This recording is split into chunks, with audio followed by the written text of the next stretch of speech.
డాక్టర్లు పుట్టుకొచ్చేశారు, వైద్యులు పెరిగిపోయారు. ఇప్పుడు కన్నుకో డాక్టరు, పన్నుకో డాక్టరు, కిడ్నీకో డాక్టరు, నరానికో డాక్టరు, షుగర్కో డాక్టరు, బీపీకో డాక్టరు. దేవునికి స్తోత్రం కలుగునుగా. హల్లెలూయా. గుండుకో డాక్టరు. ఎంతమంది వైద్యులు పుట్టుకొచ్చారో తెలుసా? కారణం ఒకటే, ఎంతమంది దీవించబడ్డారంటే ఆనాడు ఆ మంత్రశాలను దేవునికి భయపడ్డారంటే. అంతే. ఆ మంత్రశాలలో ఆ దినమున దేవునికి భయపడినందున వారికి వారు సంతాన అభివృద్ధి కలుగు చేశాడు. వారికి వంశాన్ని అభివృద్ధి చేశాడు.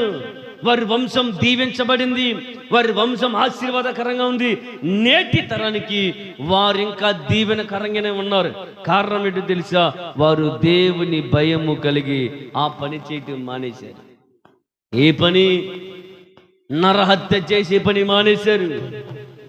రాజు చెప్తున్నాడు, ఎవడైతే మగపిల్లడు పుట్టుడో వాడు అందరినీ కాన్పుల పేట్ల మీదే చంపి